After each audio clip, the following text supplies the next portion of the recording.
December 2025ல reserve bank of India ஒரு report release பண்ணியிருக்காங்க. அந்த ரிப்போர்ட்டில் இந்தியாவோட பெர்ஃபார்மன்ஸ் எக்கனாமிக் பெர்ஃபார்மன்ஸ் எப்படி இருக்குது அப்படின்னு மென்ஷன் பண்ணியிருக்காங்க. அதில் என்ன 2 இம்பார்ட்டன்ட் பாயிண்ட்ஸ் இருக்குன்னா, ஒன்று வந்து ஃபாரெக்ஸ் ரிசர்வ்ஸ்.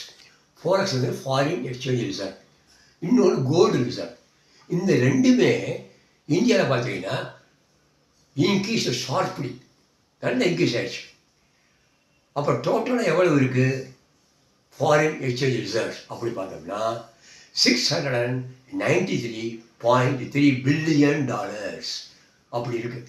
இதே போன வருஷம் பார்த்தீங்கன்னா கம்மியாக இருக்குது. இப்போ 4.3 பில்லியன் இன்க்ரீஸ் ஆகிடுச்சு போன வருஷம். இது வந்து ஃபாரெக்ஸ் ரிசர்வ். அடுத்து இந்த ஃபாரெக்ஸ் ரிசர்வ் அல்லது ஃபாரின் எக்ஸ்சேஞ்ச் ரிசர்வ் ஒயிட்டா it consist of certain components. என்ன காம்பனண்ட் இருக்குது? கோல்டு ரிசர்வ் இருக்குது, ஃபாரின் கரன்சி இருக்குது, அதே மாதிரி சென்ட்ரல் பேங்க் ஷேர் இந்த IMF இன்டர்நேஷனல் மானிட்டரி ஃபண்ட் இருக்குது, SDR ஸ்பெஷல் டிராயிங் ரைட்ஸ்.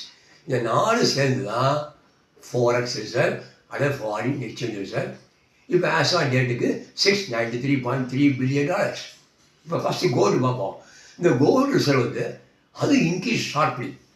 அது எவ்வளோ இருக்கான்னு பார்த்தீங்கன்னா $110 பில்லியன். போன வருஷத்தை விட $2.3 பில்லியன் இன்க்ரீஸ் ஆயிடுச்சு. அடுத்து பார்த்தா இந்த ஃபாரின் கரன்சி, ஃபாரின் அசட்ஸ் அப்படின்னு சொல்லுவாங்க, அது நல்ல இன்க்ரீஸ் ஆகிருக்கு. அது இப்போ எவ்வளோ இருக்குன்னா $559 பில்லியன் இருக்குது. இது ஒரு காம்பனண்ட்டு.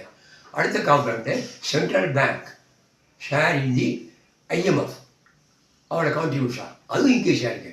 அது எவ்வளோ இருக்குது பார்த்தீங்கன்னா $4.7 பில்லியன். லாஸ்ட் காம்பனண்ட் அது வந்து SDR ஸ்பெஷல் டிராயிங் ரைட்ஸ், அதுவும் இன்க்ரீஸ் ஆகி இப்போ வந்து $18.7 பில்லியன் ஆகுது.